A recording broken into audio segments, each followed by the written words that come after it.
There was a time, young boy came home and his father's bedroom was locked.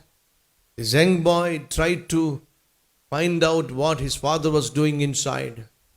He climbed down to the window and opened the window, and he looked inside and found his father on his knees, crying and saying, Lord, make my son a great servant of God. Make my son a great servant of God. He has to become a great missionary. Whenever son comes home, he will find his father on his knees. How many children can say of you, dear friend?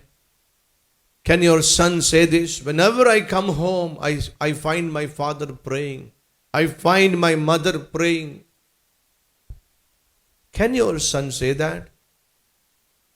Many times when your children come home, he will find you and your wife fighting together. They'll always see a war at home, a battle at home. They do not know how to behave. They do not know how to love each other. They always fight. They always quarrel. They create such a hell in our house. But still they call to be Christians. Can your children say this? Whenever we go home, we see a godly atmosphere. We see godly parents. We see godliness in our house. My father always talks about God. My mother always teaches about godly things. We are so blessed with parents who love God and who teach us about God. Can your children witness about you this way?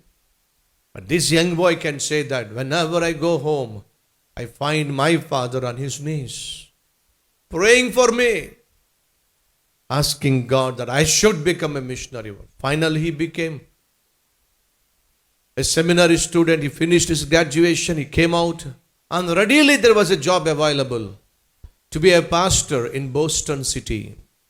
Parents were so happy. We are so happy that God answered our prayers. Now you are going to become the pastor of this so-and-so church. The young man said, no, I will not become pastor.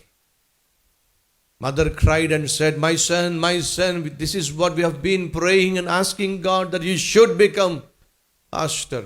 The son said, Mommy or Mother, I said, I don't want to become pastor to this church. The reason is this. I want to go to the place where Christ was never preached.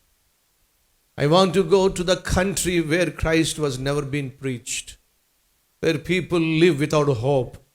I am praying that God will take me to a country where Christ never been preached. And finally he was married and he traveled to India. Many months he traveled and he traveled. They traveled and traveled and traveled by a small ship, and they landed in India. Friends, the moment when they entered, their visa was rejected. You are not supposed to enter into this country. So disappointed. And they traveled back to America. After some time again they prayed and prayed and prayed. Again they came to India. Britishers were ruling in those days. And they rejected their entry once again. Even the third attempt, this young preacher wanted to enter into India, failed. But then he ended up landing in a country called Burma. He went to Burma. He preached about Jesus Christ. He was imprisoned there. He was chained in the prison. And finally was set free. And he went back to Burma, to the place where he preached earlier, where he planted his church earlier. He found a lady coming in front of him, and he asked that lady, there used to be my wife here. I don't find her now. Have you ever seen her? The woman cried and said, I am your wife. Don't you recognize me? Dear friends, he could not recognize his own wife because she lost her beauty. She lost her health. She was in such a situation, even husband couldn't recognize her. And yet she served God. She trusted God. And they continued to do the ministry in Burma. The church in Boston is still there with few hundred men and women worshipping God. But go to Burma, you will find thousands and lakhs of people worshipping God just because of this wonderful family that sacrificed their life to God.